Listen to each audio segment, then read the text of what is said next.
Afternoon student, welcome to सौर्य Bharat app. एक बार फिर स्वागत है आप सभी का। आज बिल्कुल अपन फ्रेश टॉपिक स्टार्ट करेंगे, नया टॉपिक स्टार्ट करेंगे जो रहेगा ज्योमेट्री का अपना फर्स्ट चैप्टर स्ट्रेट लाइन। बहुत ही बेसिक से, ठीक है, सारी चीज़ों को अपन समझते हुए स्टार्ट करेंगे। और स्ट्रेट लाइन में होता क्या है और इसका इंपॉर्टेंस क्या है। एनडीए में बेटा स्ट्रेट लाइन से ऑन एन एवरेज 6 से 7 सवाल पूछे जाते हैं, ठीक है। कोऑर्डिनेट सिस्टम और स्ट्रेट लाइन, निर्देशांक ज्योमेट्री और सरल रेखाएं, ठीक है। और एक्स ग्रुप में भी बेटा 1 से 2 सवाल आते हैं और पूरी ज्योमेट्री के 4 से 5 सवाल आते हैं। तो बेटा अपन स्टार्ट करते हैं बिना कोई टाइम वेस्ट किए। सबसे पहले और उससे पहले आप लोगों के लिए नोटिफिकेशन है कि सौर्य भारत की बुक्स जो है वो अब सौर्य भारत ऐप के अलावा अमेजोन पे भी अवेलेबल है। और ये बुक्स है, आप देख सकते हो, GD, clerk, NA, technical, X group, Y group और सैनिक स्कूल की। चलो भाई स्टार्ट करते हैं। सबसे पहले इस चैप्टर का बेसिक जो आप लोगों के सामने है, कोऑर्डिनेट सिस्टम, जिसको अपन निर्देशांक ज्यामिति बोलते हैं, निर्देशांक ज्यामिति। और ये क्या चीज होती है इसको समझते हैं बहुत बेसिक से, बाद में अपना लिखने का प्रॉपर टाइम मिलेगा, आप टेंशन न लो उस चीज की। सबसे पहले बेटा कोऑर्डिनेट सिस्टम होता क्या है, निर्देशांक ज्यामिति होता क्या है, किसी बिंदु, किसी पॉइंट को 2D में रिप्रेजेंट करने का तरीका होता है। मतलब किसी बिंदु की 2D में, 2 डायमेंशनल, जिसका एक्स अक्ष हो, वाई अक्ष हो, वो 2D होता है। 3D जिसका जेड एक्सिस, जो अपन 12th में 3D चैप्टर भी है अपना, ठीक है। तो किसी बिंदु का 2D में क्या स्थान है, क्या पोजीशन है, उसको रिप्रेजेंट करने के लिए अपन कोऑर्डिनेट सिस्टम का यूज करते हैं। जैसे बहुत बेसिक ये चीजें आप बहुत समय से पढ़ते आ रहे हैं, ठीक है। 2 एक्सिस होती है, ये एक्स अक्ष होता है, ये वाई अक्ष होता है। दोनों जहां पे मिलते हैं वो बिंदु ओरिजिन होता है कि नहीं होता बेटा? yes, दोनों जहां पे मिलते हैं उसको अपन मूल बिंदु बोलते हैं, ओरिजिन बोलते हैं। और दोनों अक्ष के बीच में एंगल कितना होता है? 90 डिग्री। दोनों अक्ष के बीच में एंगल कितना होता है बेटा? 90 डिग्री। अच्छा, इस साइड में एक्स अक्ष को अपन पॉजिटिव लेते हैं, इस साइड में एक्स अक्ष को अपन नेगेटिव लेते हैं। ये सारी टर्म्स आपको पता है, ये पॉजिटिव हो जाएगा, यहाँ पे वाई अक्ष नेगेटिव हो जाएगा। तो बेटा निर्देशांक ज्योमेट्री होता क्या है, कोऑर्डिनेट सिस्टम होता क्या है, निर्देशांक ज्योमेट्री होता क्या है। जैसे सपोज करो कि ये एक पॉइंट है P, x, y, तो मतलब इस बिंदु की लोकेशन, इस बिंदु की स्थिति बता रहा है, इस पॉइंट की पोजीशन बता रहा है, कहां पे? 2D में। ये होता है बेटा कोऑर्डिनेट सिस्टम।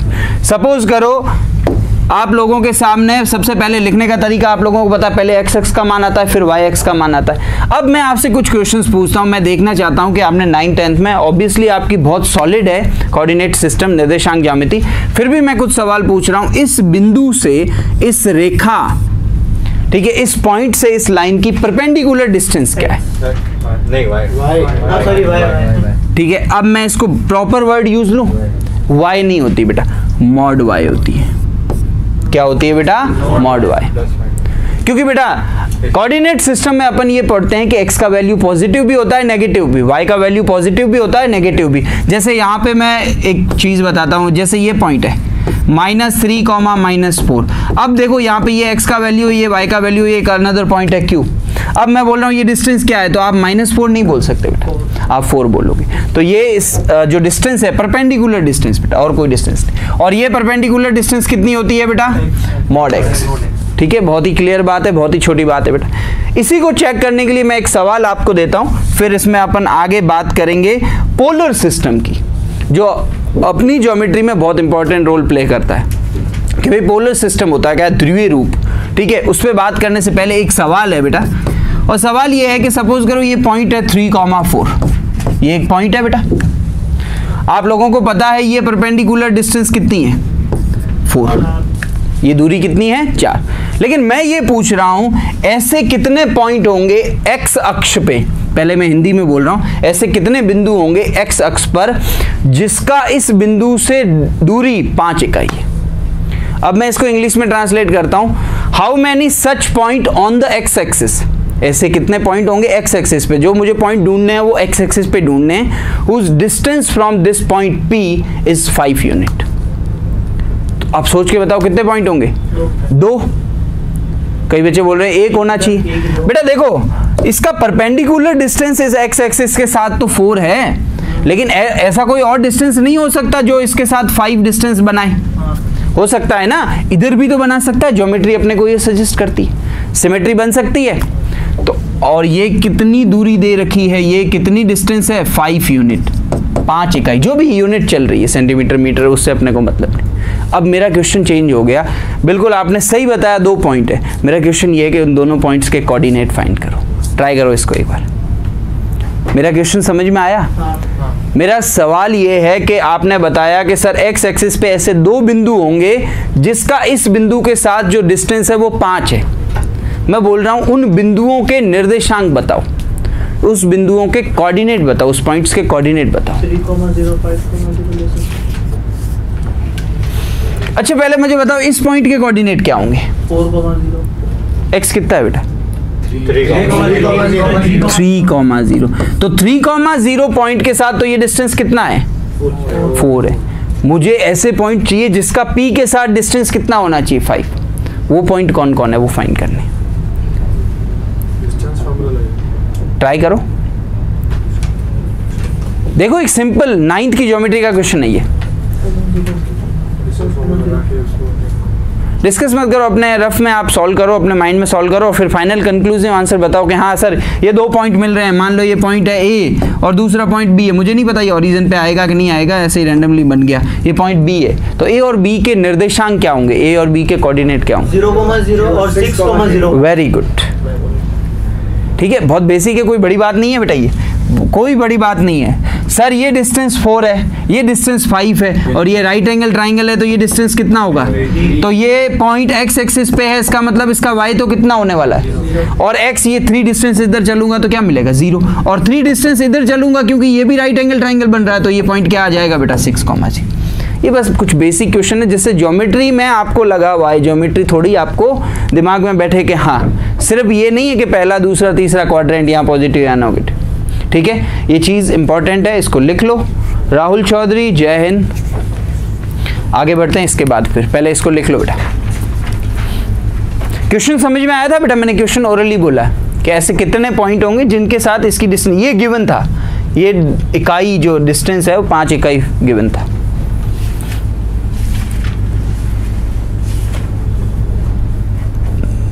अच्छा इंग्लिश में इसको बोला एब्सिसा बोलते हैं और इसको ऑर्डिनेट बोलते हैं, हिंदी में एक्स अक्ष वाई अक्ष ये यूज किया जाता है, ठीक है। एब्सिसा और ऑर्डिनेट ये टर्म्स भी यूज लिए जाते हैं। कई बार वो एक्स अक्ष नहीं बोलेगा, वो बोलेगा हुज एब्सिसा इज 4, मतलब एक्स अक्ष का निर्देशांक 4 दे रखा, ठीक है। तो इंग्लिश में ये टर्म्स यूज ली जाती है। गुड आफ्टरनून दीप सोलंकी, द्वीप, ओके।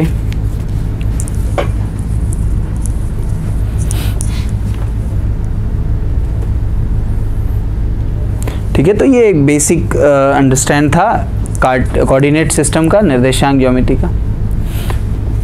बाकी आपको पता ही है यहाँ पर x प्लस होता है, y भी प्लस होता है, इसमें x माइनस में आ जाता है, y प्लस में, ये पता है ना बेटा, ये बेसिक चीज़ है,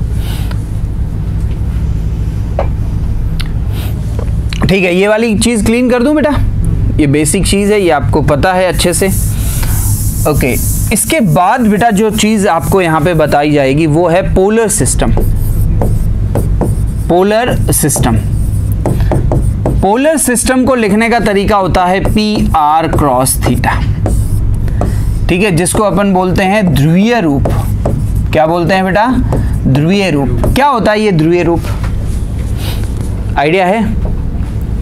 उस बिंदु से दूरी और कोण दिया होगा। कोण किसके साथ? एक्स एक्सिस के साथ, पॉजिटिव एक्स एक्सिस के साथ। बहुत ही सिंपल है बेटा, इस पे कई बार क्वेश्चंस पूछे गए हैं। जैसे सपोज करो ये पॉइंट है P, इसका मूल बिंदु से ओरिजिन से डिस्टेंस दे रखा होगा, ये डिस्टेंस R है, और पॉजिटिव एक्स एक्सिस के साथ जो बनने वाला एंगल है वो थीटा है। मैं ये नहीं बोल रहा हूँ एंगल हमेशा एंटी क्लॉकवाइज होगा, घड़ी के विपरीत होगा, घड़ी की दिशा में भी हो सकता है। और आपको पता है क्लॉक के डायरेक्शन में जो एंगल लेते हैं वो किस में लेते हैं? नेगेटिव में। पता है ना ये चीज़? तो अब मुझे एक बात बताओ, अगर ये पॉइंट R और थीटा गिवन है, मैं तो इसका x और y निकालना चाहता हूँ, मैं रिलेट करना चाहता हूँ पोलर सिस्टम को कोऑर्डिनेट सिस्टम के साथ। तो ये रिलेशन कैसे होगा? मान लो R और थीटा गिवन है, एक्स और वाई निकालना है। कैसे निकालोगे? बहुत ही आसान चीज़ है, मुझे बताओ। हाँ, वेरी गुड बेटा। ये लेंथ कितनी होगी? वाई। ये लेंथ कितनी होगी बेटा? एक्स। तो अब मुझे बताओ, ट्रिग्नोमेट्री है, X by R is equals to cos theta हो जाएगा कि नहीं हो जाएगा? तो x का वैल्यू क्या होगा? r cos थीटा, और y का वैल्यू क्या हो जाएगा? r sin theta. फिजिक्स में भी अपन कंपोनेंट लेना, इस तरह के काम बहुत करते हैं। तो यही है पोलर सिस्टम। लेकिन बेटा ये पोलर सिस्टम जरूरी नहीं कि एंगल पॉजिटिव है, नेगेटिव में भी हो सकता है। तो ये पोलर सिस्टम का बेसिक लिख लो, इस पे एक क्वेश्चन लेते हैं फिर।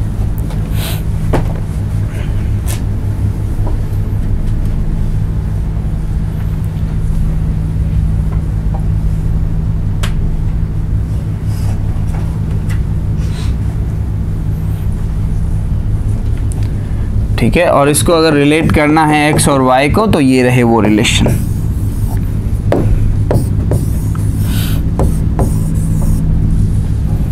ये r इंटू साइन थीटा है बेटा, कंपोनेंट ले लिया और कुछ भी नहीं। तो पोलर सिस्टम में आई थिंक किसी को कोई प्रॉब्लम नहीं होनी चाहिए। एक बेसिक सा क्वेश्चन दूं, फटाफट इसको सॉल्व करोगे बिना कोई हड़बड़ाहट के साथ। बेसिक है, क्वेश्चन को पूरा पढ़ना है और उसके बाद उसको सॉल्व करना है।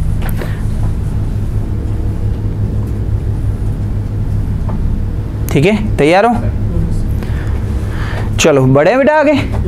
ओके, तो पहला सवाल ये रहा बेटा, पढ़ो इस क्वेश्चन को और सॉल्व करो।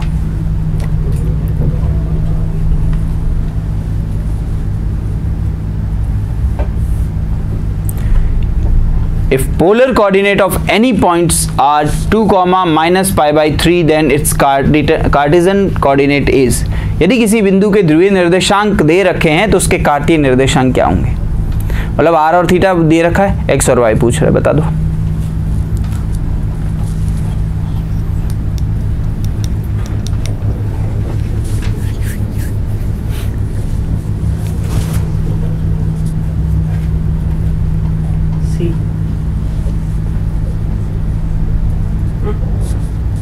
आराम से आराम से, कोई बात नहीं, लड़ाई थोड़ी करेगा।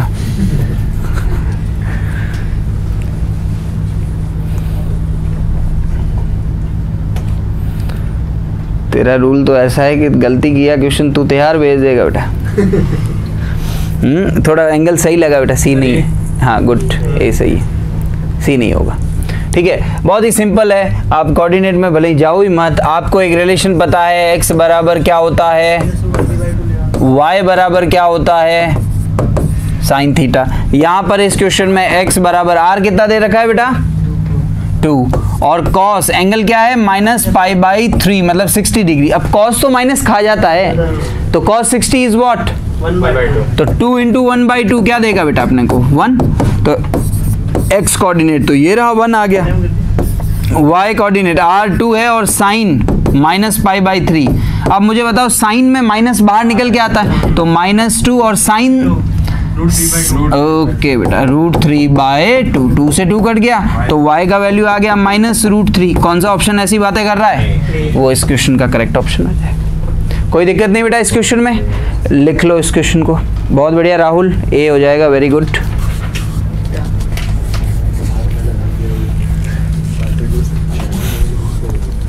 ठीक है, तो बेसिक है, कार्टेशियन और पोलर दोनों के बीच में रिलेशन आपको पता होना चाहिए।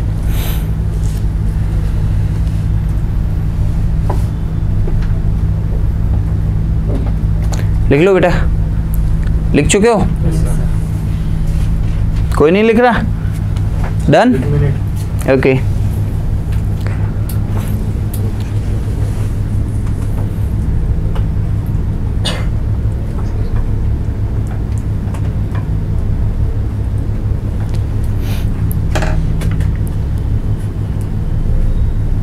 आगे बढ़े।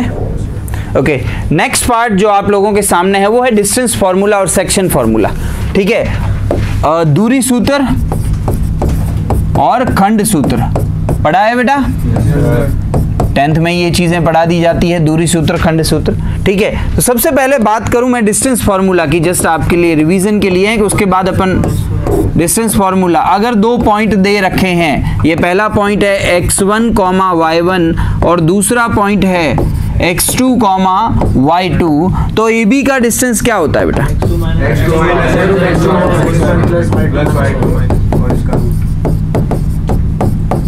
आइदर मैं इसको ऐसे भी लिख सकता हूँ बेटा, x1 माइनस x2 का whole square plus y1 minus y2 का होल स्क्वायर। पर ध्यान रखना ट्रेंड बात बिल्कुल सेम है। अब अगर बात करूं इसका ज्योमेट्रिकली क्या मतलब होता है, ये आता कैसे है, तो ये भी बहुत इजी है, ये भी बहुत ही इजी पार्ट है। अगर मैं इसका ज्योमेट्रिकल शेप देखूं कि ये क्या हो रहा है यहाँ पे बेटा कार्टेशियन सिस्टम में निर्देशांक ज्योमेट्री में दो बिंदुओं के बीच दूरी ज्ञात की जा रही है। और कैसे है, बहुत आसान है। कुछ चीज़ें यहाँ पे बताता हूँ। जैसे ये पहला पॉइंट x1 y1 था, मान लो ये पॉइंट है, और दूसरा पॉइंट क्या था b x2 y2। अब मुझे बताओ ये डिस्टेंस कितनी है, y1। ठीक है, मॉड है पर ठीक है, मैं पॉजिटिव फर्स्ट क्वाड्रेंट में बात कर रहा हूँ इसलिए y1 और x1 लिख रहा हूँ। इस डिस्टेंस को मैं लिख सकता हूँ y2 और इस डिस्टेंस को मैं लिख सकता हूँ दैट इज व्हाट x2। अब मैं आ गया कहाँ पे, यहाँ पे देखना बेटा, इस वाले ट्राइंगल पे ए बी, और इस पॉइंट को ले लेता हूँ सी। मुझे बताओ ये 90 डिग्री होगा कि नहीं होगा?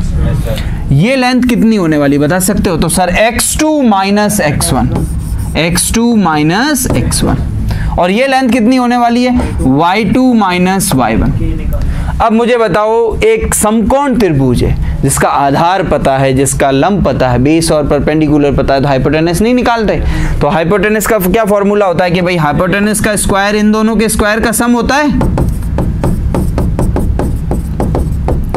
और मुझे हाइपोटेनस चाहिए तो ये पूरा रूट में आ जाएगा। यही तो फॉर्मूला अभी आपको बताया, ठीक है। ये होता है डिस्टेंस फॉर्मूला, बहुत बेसिक। बात करें आगे सेक्शन फॉर्मूले को, इस वाले पार्ट को क्लीन कर दूं। डिस्टेंस फॉर्मूले का आइडिया है, चलो लिखना है तो बोल दो। सही है, ओके। नेक्स्ट बात करें बेटा अपन सेक्शन फॉर्मूले की।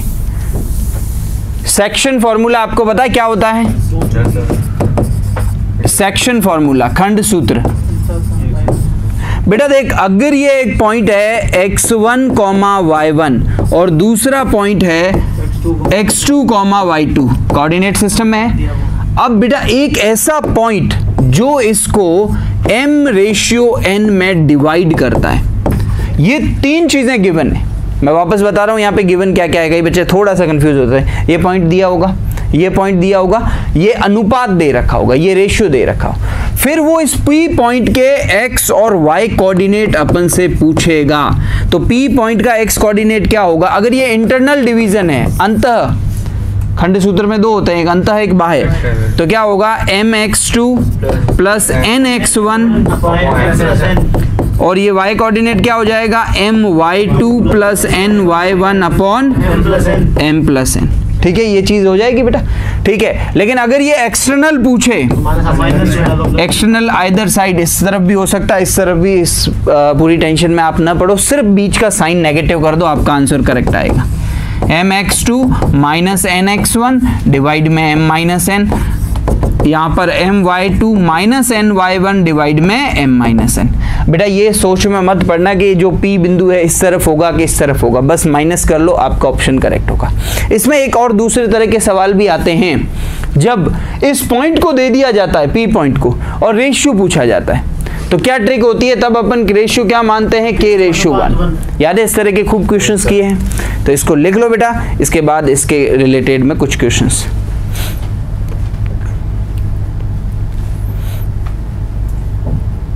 m और n इक्वल दिए हो तो y mid point x1 plus x2 by 2 बिल्कुल इसी का ही पार्ट है। वैसे अच्छा है बेटा, इसको भी बता देते हैं, मिड पॉइंट फॉर्मूला लग जाएगा। ठीक है, ये a है और ये b है, और अगर ये m इसका मिड पॉइंट है तो m के कोऑर्डिनेट होंगे x1 plus x2 by 2, y1 plus y2 by 2। By understand है कि इसके कोऑर्डिनेट x1 y1 है, इसके x2 y2। मध्य बिंदु सूत्र,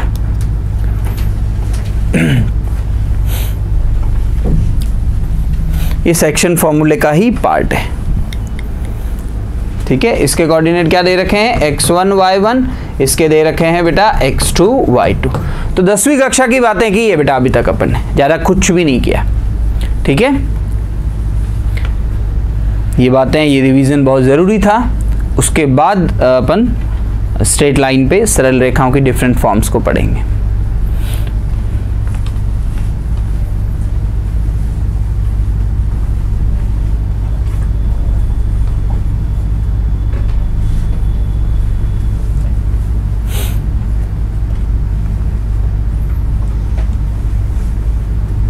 अच्छा, सेक्शन फॉर्मूले को भी अपन प्रूव कर सकते हैं सिमिलरिटी ऑफ ट्रायंगल प्रॉपर्टी से।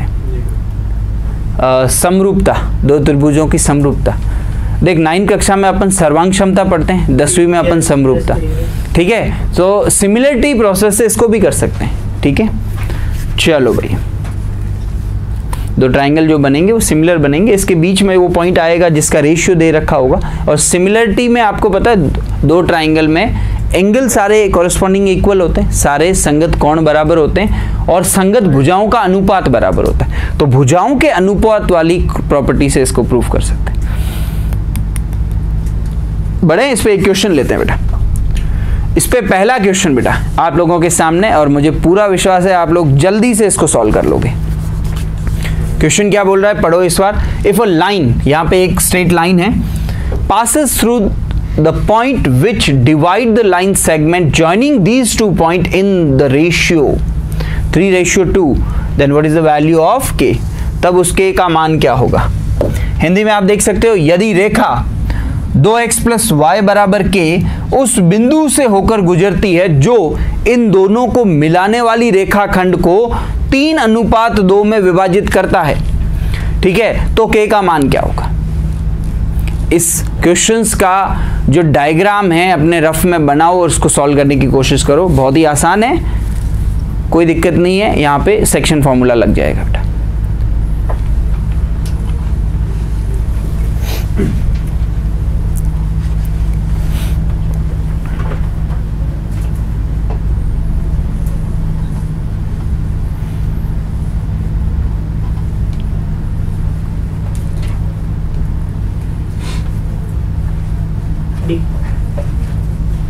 ओके, सर ये 5:30 6।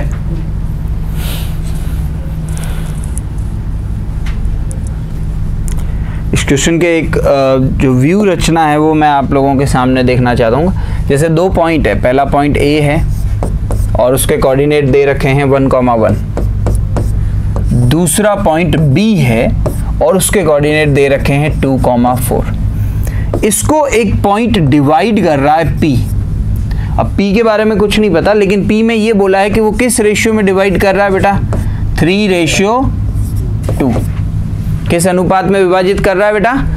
और ये जो P से होकर एक लाइन जा रही है, एक स्ट्रेट लाइन जा रही है, उस लाइन का इक्वेशन ये दे रखा है, एक सरल रेखा का समीकरण ये दे रखा, उसमें एक अज्ञात राशि है, उसमें एक अननोन फैक्टर डाला हुआ है, बोला ये फाइंड करो। तो मुझे बताओ, जब आप P पॉइंट फाइंड कर दोगे तो ये चीज़ बहुत आसान हो जाएगी कि नहीं। कोई भी लाइन, ठीक है, किसी पॉइंट से होकर जाती है तो उसको सेटिस्फाइड करेगी। सेटिस्फाइड करने का मतलब है x और y की वैल्यू उस पॉइंट के कोऑर्डिनेट रखोगे, और रखोगे तो k का वैल्यू आ जाएगा, ठीक है। तो आपको करना क्या था, इस क्वेश्चन में p के कोऑर्डिनेट निकालने थे। तो p का x कोऑर्डिनेट फॉर्मूला एक बार और लिख लेते हैं, चलो कोई दिक्कत नहीं है यहाँ पे,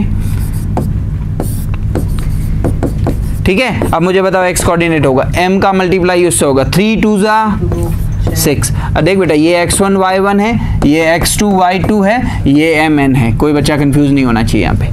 3 2 6 प्लस 2 × 1 2 और डिवाइड में इनका सम कितना आ जाएगा 5, तो दैट बिकम्स 8/5। y कोऑर्डिनेट क्या होगा, 3 का मल्टीप्लाई होगा 4 से तो 12, 2 का मल्टीप्लाई होगा 1 से तो 2 डिवाइड बाय 5 तो 14/5। अब ये पॉइंट P के कोऑर्डिनेट आ गए 8,5 और 14,5। और मुझे बताओ, ये जो लाइन है वो P को सेटिस्फाइड करेगी। तो बेटा मैं बोल रहा हूं कि line passing through a P, line passing through point P, therefore मैं ये बोल सकता हूं यहाँ पे कि 2 और x की जगह P का x निर्देशांक, ठीक है, प्लस y की जगह P का y निर्देशांक, यही अपना k है। एलसीएम ले लो, ये बन जाएगा 16, एलसीएम 5 ही आएगा तो 30, सो k इज व्हाट 6।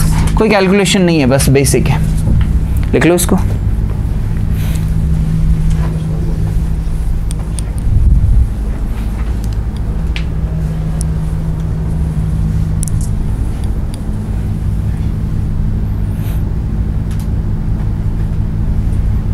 ठीक है, जल्दी से इसको लिख लो बेटा।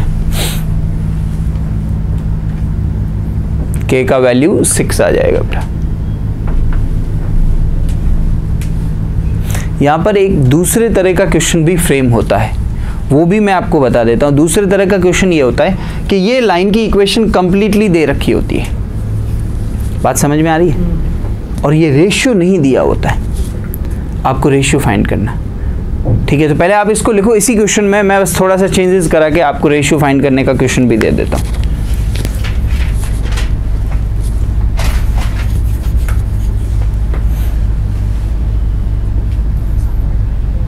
ठीक है, तो यहाँ पे दो टाइप्स के क्वेश्चंस बनते हैं। लिख लिया सभी ने? दूसरा जो क्वेश्चन है, इसी को मैं k की जगह 6 रख रहा हूं, मुझे आंसर पता है 3:2 आएगा, लेकिन कैसे होगा उसको मैं बताता हूं बेटा। कैसे होगा इसको मैं बताता हूं। अगर इस क्वेश्चन को ऐसे फ्रेम किया जाता, सुनना बेटा, ये a पॉइंट वही है जो पहले था, विच इज व्हाट 1 1, b पॉइंट वही है जो पहले था 2,4, और ये P पॉइंट इसको किसी रेशियो में डिवाइड कर रहा है, और P पॉइंट किस लाइन से निकल रहा है? इस लाइन से, 2x + y = 6। बात समझ में आई? तो ये P पॉइंट जो इस लाइन से होकर जा रहा है, वो इस AB लाइन को किस रेशियो में डिवाइड करेगा, ये मेरा क्वेश्चन है। तो इस तरह के क्वेश्चन मुझे पता है आंसर, तो आप बताओ आंसर क्या है, 3:2 आएगा कि नहीं आएगा? ठीक है, लेकिन इस तरह के क्वेश्चन आ जाए, क्योंकि ये क्वेश्चन सेम है, इसका एक सेकंड अलग वे में अपन कर चुके हैं, लेकिन इस तरह के क्वेश्चंस को कैसे करेंगे? जब रेशियो नहीं दिया होगा तो रेशियो क्या मानोगे? तो मुझे बताओ इसका एक्स कोऑर्डिनेट, ये किस पॉइंट का फाइंड कर रहे हैं अपन, किस बिंदु का फाइंड कर रहे हैं? P बिंदु का। फॉर पॉइंट P, किस बिंदु की बात हो रही है यहाँ पे? ठीक है, क्या होता है, k का मल्टीप्लाई होगा 2 से, और 1 का मल्टीप्लाई होगा 1 से, और डिवाइड में sum of ratios which is what k + 1। y निर्देशांक कैसे ज्ञात किया? k का गुणा किससे होगा? तो 4k प्लस 1 का गुणा 1 से, और डिवाइड में आ जाएगा k + 1। ये किस पॉइंट के निर्देशांक आ गए? P बिंदु के। किस पॉइंट के आगे? P, और P बिंदु इसको संतुष्ट नहीं करेगा, तो इस इक्वेशन में रख दो। ठीक है, पॉइंट P कहाँ पे लाई कर रहा है? Point P lie on the line. किस लाइन पे लाई कर रहा है? जो लाइन यहाँ पे दे रखी है 2, और x की जगह ये रखोगे बेटा 2k + 1 अपॉन में k + 1, प्लस y की जगह ये रख दो बेटा 4k + 1 अपॉन k + 1 इक्वल्स 2 में 6। एलसीएम कितना आ जाएगा? k + 1 ये हो जाएगा 4k + 2 + 4k + 1 इक्वल्स टू 6। आगे सॉल्व करें इसको, ये बन जाएगा 8k + 3, 8k + 3 क्रॉस मल्टीप्लाई करा दें 6k + 6। तो यहाँ देखो 2k = 3, तो k का रेशियो आया 3/2। अपन ने k रेशियो 1 माना था, मतलब 3/2 रेशियो 1, तो एग्जैक्ट आंसर हो जाएगा 3/2। यही अपने को पता है 3/2 आने वाला। तो यहाँ पे दो तरह के क्वेश्चन फ्रेमिंग हो सकती है, ये उसका सेकंड वर्जन था। ठीक है, तो क्वेश्चंस आपको बताइए इस वे में लिख लो ताकि क्वेश्चन दिमाग में याद रह जाए कि जब ये पॉइंट दे रखा और रेशियो पूछा हो।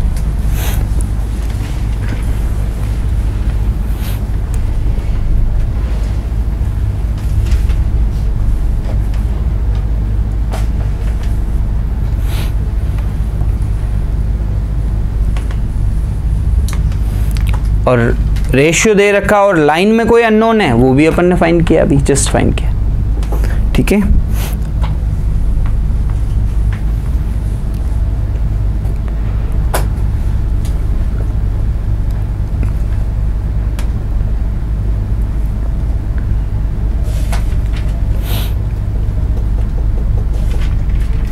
इसके बाद अपन देखेंगे different forms of different equations of line, different forms of equation of line. एक सरल रेखा के बहुत सारे रूप्स होते हैं बेटा, उन सारे रूप को अपन देखेंगे। आपने आई थिंक 11th में देखा होगा। ठीक है, तो वापस उसको रिवाइज कराएंगे बहुत अच्छे से। बढ़े आगे? चल भाई, इसके बाद आप देख सकते हो सौर्य भारत ऐप पे 25% डिस्काउंट है बेटा गणेश चतुर्थी के उपलक्ष्य में, और ये डिस्काउंट आपके 19 सितंबर तक वैलिड है। तो इसको अपने फ्रेंड्स के साथ शेयर करो। और आप देख सकते हो ऐप में क्या क्या एडिशनल फीचर्स है। चलो भाई, equation of straight line in a different form, सरल रेखा के समीकरण विभिन्न रूपों में, सरल रेखा के समीकरण बहुत सारे रूप अपन पढ़ने वाले हैं बेटा। जो सबसे पहला रूप अपने को पढ़ाया जाता है वो है y = mx + c।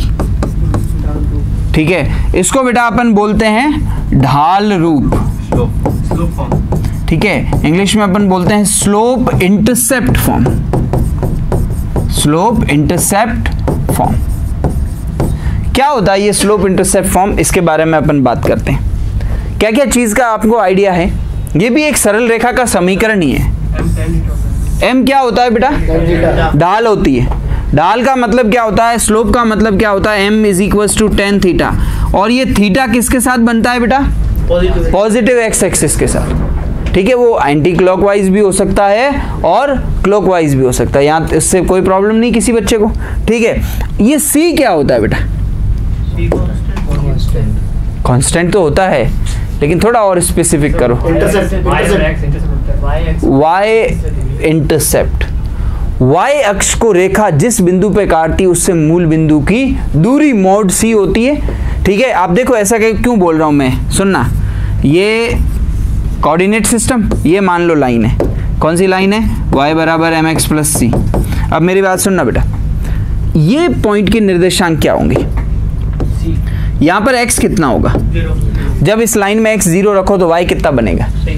तो मूल बिंदु से ये जो डिस्टेंस है वो c होगी कि नहीं होगी? तो इसको y इंटरसेप्ट बोलते हैं, y अंतःखंड बोलते हैं। बात समझ में आई कि नहीं आई? ठीक है। और यहाँ पे ये जो एंगल होता है थीटा, इसको tan में लिखना ही स्लोप होता है, ठीक है। स्लोप पॉजिटिव भी हो सकती है, नेगेटिव भी हो सकती है। नेगेटिव कब होगी? सोचो, मैं इस तरह की लाइन आपके सामने ला रहा हूं, ये वो लाइन है, मुझे बताओ ये एंगल एक्यूट है कि ऑब्ट्यूज है? अधिक कौन है? तो जब 90 से ज्यादा मतलब किस क्वाड्रेंट में आ गया मैं? सेकंड में tan कैसा होता है? माइनस का। तो इसका मतलब यहाँ स्लोप नेगेटिव होगी। फॉर एग्जांपल मैं यहाँ पे एक कोण ले लेता हूँ, जैसे ये 135 डिग्री है, तो मुझे बताओ इस रेखा की स्लोप कितनी होगी? tan 135 डिग्री, जिसको आप कैसे भी लिख सकते हो, सबसे बेटर है 90 प्लस 45, और 90 प्लस थीटा चेंज होगा, tan का बनेगा, सॉरी ये tan ऑलरेडी बना दिया है, अभी बनेगा बेटा, कॉट। और साइन कन्वेंशन में क्या आएगा? तो ये -1 इसकी स्लोप हो गई कि नहीं होगी? ठीक है। इसके अलावा कुछ बहुत ही इंपॉर्टेंट पार्ट जो आपको स्ट्रेट लाइन में पता होना चाहिए कि अगर कोई लाइन एक्स एक्सिस के, किसके बेटा? एक्स एक्सिस के पैरेलल है, एक्स एक्सिस के समांतर है, तो उसकी ढाल, उसकी स्लोप कितनी होगी बेटा? 0।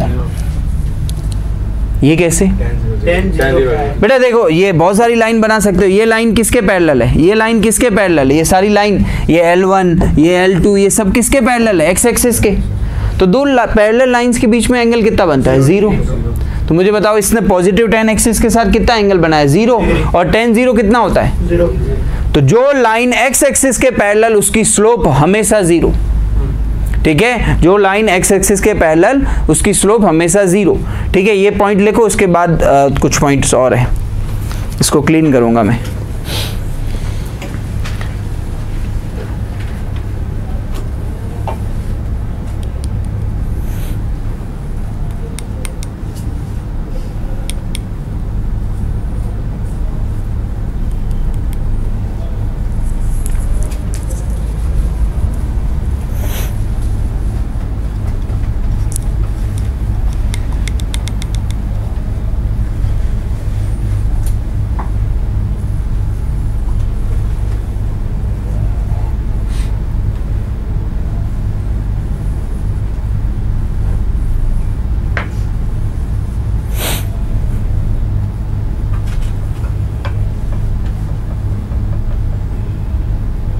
जो लाइन एक्स एक्सिस के पैरेलल, उसकी स्लोप हमेशा कितनी होगी बेटा?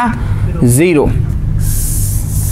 सेकंड पॉइंट मेरा ये है, जो लाइन y एक्सिस के, y अक्ष के समांतर होगी, किस अक्ष के बेटा?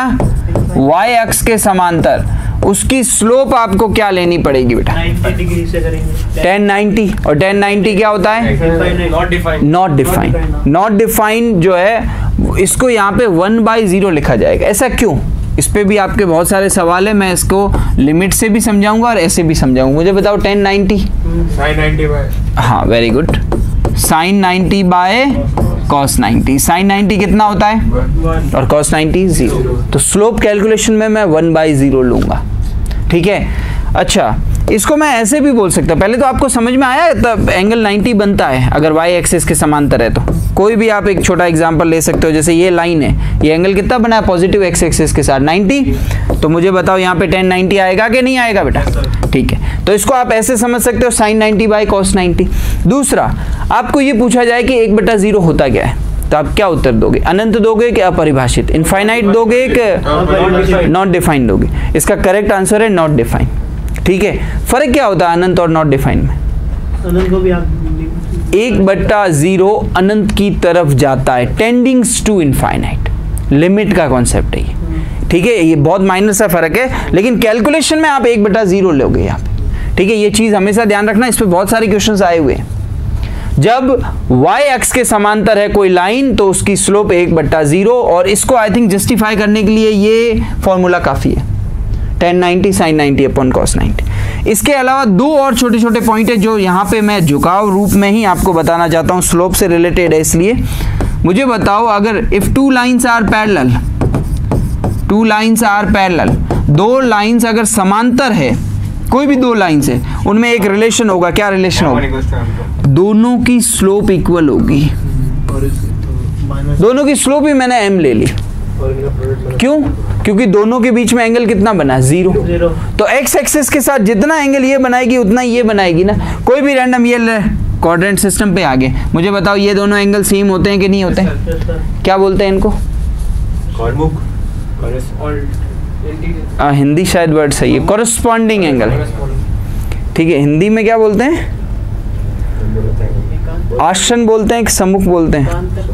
नहीं, एकांतर अलग होते हैं, वो तो जेड वो अलग है, वो अलग, ठीक है, ठीक है। कॉरेस्पॉन्डिंग एंगल इसको इंग्लिश हिंदी टर्म मुझे भी याद नहीं आ रही है, इंग्लिश वर्ड क्या है? Corresponding angle. तो मुझे बता, इसने एक्स एक्सिस के साथ जो कोण बनाया वो इस रेखा ने भी बनाया, तो दोनों की स्लोप इक्वल होगी कि नहीं होगी? और एक लास्ट पॉइंट, अगर दो लाइंस आपस में परपेंडिकुलर है तो उनकी स्लोप में एक रिलेशन होता है। देखो यहाँ पे हिंदी में लिख लिया, यहाँ पे हिंदी में लिख लेता हूँ। दो रेखाएं अगर लंबवत हो, ठीक है, ये पहली लाइन है L1 और ये दूसरी लाइन है L2, और दोनों के बीच में एंगल 90 डिग्री बन रहा है। इसकी स्लोप मान लो M1, इसकी स्लोप मान लो M2, तो M1 M2 में एक रिलेशन होता है, M1 M2 is equals to -1, और इसका भी बहुत यूज होगा। ये तीनों पॉइंट भी लिख लो, इसके बाद अपन दूसरे फॉर्म पे आते हैं।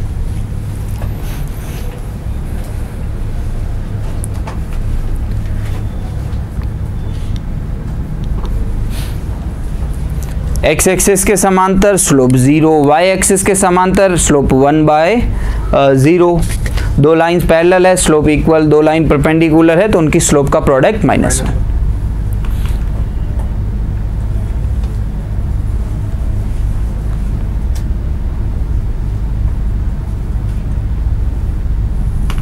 ठीक है, तो पहला रूप था ढाल रूप, स्लोप इंटरसेप्ट फॉर्म, क्लियर है? y बराबर mx प्लस सी, y बराबर mx प्लस सी। एक छोटा सा एग्जाम्पल यहाँ पे मैं देना चाहूंगा आपको, 3x plus 4y plus 5 equals to 0, इसकी स्लोप कितनी है बता सकते हो? स्लोप 3 नहीं, 4/3 3/4 -3 3/4 बेटा नन ऑफ दीज तक आ गया तुम, ठीक है? माइनस, बेटा आपको क्या करना है, अगर आपको कोई भी इक्वेशन ऐसे फॉर्म में मिले ax plus by plus c बराबर 0, ये स्ट्रेट लाइन का जनरल रूप होता है, 10th में अपने को पढ़ाते हैं, दो लाइन कब इंटरसेक्ट करेगी, कब पैरेलल होगी, कब कोइंसिडेंशियल होगी, ठीक है? तो आपको बेटा क्या करना है, आपको इस रूप में लाना है, बहुत बेसिक बता देता हूँ, कोई कंफ्यूजन नहीं है यहाँ पे, इस फॉर्म में लाना है। y का कोफिशिएंट मुझे क्या चाहिए बेटा? 1। y का कोफिशिएंट मुझे क्या चाहिए बेटा? यहाँ पे 1, इस फॉर्मेट में लाना है। तो देख बेटा, इसको चेंज कर दे, इसको चेंज कर दे। सर ये 4y को मैं इधर ही बिठाता हूँ, माइनस का 3x माइनस का 5, तो y क्या बनेगा? -3/4x minus 5/4। अब देखो स्लोप जो x के मल्टीपल में, पहले देख लो y का कोफिशिएंट प्लस का 1 है, तो जो x के मल्टीपल में वो होती है वो स्लोप। तो डायरेक्ट मैं आपसे अगर बोलूं कि स्लोप क्या होगा, तो माइनस कोफिशिएंट ऑफ x बट्टे कोफिशिएंट ऑफ y। ठीक है, हिंदी में भी बोल सकता हूं माइनस x का गुणांक बट्टे y का गुणांक। ठीक है, माइनस एक ही बार लेना। तो किसी भी लाइन को जनरली देख के उसका मैं स्लोप बता सकता हूं। बता सकते हो कि नहीं बता सकते हो? बहुत ही इजी है।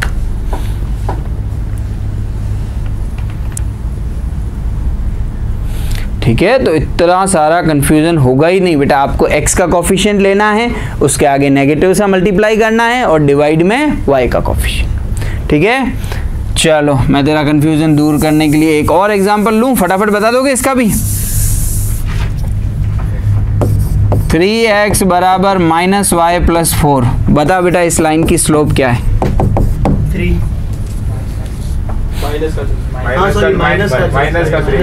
गुड, माइनस का 3। आपको सबको उधर ले जाना है, तो y उधर गया तो प्लस में। फिर मुझे बताओ x का कोफिशिएंट कितना है? 3, उसके आगे नेगेटिव आ जाएगा और y का कोफिशिएंट। ठीक है, या फिर थोड़ा स्मार्टली मूव करके y बराबर mx प्लस c के फॉर्मेट में ले आओ डायरेक्ट। ठीक है, अगले रूप पे आते हैं बेटा। ये सारी चीजें लिख ली? ठीक है, अगला जो रूप है वो बेटा इसका सेकंड है, वो है point intercept form. Point slope form, not intercept, point slope form, जिसको अपन बोलते हैं बिंदु ढाल रूप। बिंदु ढाल रूप। सोचो इसमें क्या दे रखा है, ये लाइन मुझे फाइंड करनी है, ये लाइन इस पॉइंट से होकर जा रही है और ये पॉइंट क्वेश्चन में गिवन है, और इस लाइन की स्लोप भी गिवन है। ये दो चीजें गिवन होगी, तो इस लाइन की इक्वेशन क्या होगी, इस रेखा का समीकरण क्या होगा? y minus y1 equals to mx minus x1। सभी बच्चों ने ये चीज पढ़ी है कि नहीं पढ़ी है? ठीक है, पढ़ी है। अब इस पे एक छोटा सा सवाल, बाकी सारी चीजें अपन कल देखेंगे, टाइम हो चुका है। तो मेरा क्वेश्चन ये है, ठीक है, मेरा क्वेश्चन ये है माइनस 2,3 से एक लाइन पास हो रही है। किस पॉइंट से पास हो रही है बेटा? क्वेश्चन मैं डायग्राम के फॉर्मेट में भी दे रहा हूं, लिखा नहीं रहा हूं। एक लाइन किससे पास हो रही है बेटा? माइनस 2,3 से, और वो लाइन x एक्सिस के समांतर है। ये लाइन L1 है, तो L1 का समीकरण बताओ। x एक्सिस के समांतर है।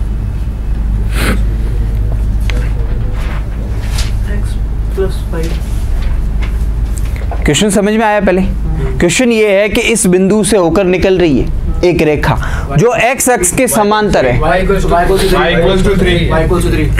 गुड बेटा, देखो इसको मैंने यहाँ पे क्यों लिया ये समझो। अरे सर यहाँ पे तो तब लेते हैं जब स्लोप और पॉइंट दे रखा है। मैंने कहा बिल्कुल दे रखा है। इसकी स्लोप कितनी है? अभी लिखाया था, जब x एक्सिस के समांतर रेखा होती तो स्लोप 0। इससे ले आओ बेटा, y माइनस y1 कितना है? 3 और बराबर m जो कि 0, x माइनस माइनस तो ये +2 हो जाएगा। लेकिन ये पूरा ही 0 हो गया, तो y बराबर 3 आया कि नहीं आया? ठीक है, इस पे लास्ट एक क्वेश्चन बेटा। अगर एक दूसरी लाइन जो y अक्ष के समांतर है L2 और इसी पॉइंट से होकर जा रही है, इसका समीकरण क्या होगा? ये लाइन y अक्ष के समांतर है, तो इस L2 की इक्वेशन बता दो, फिर आज की क्लास को अपन यही एंड करते हैं। x equals to -2। Very good.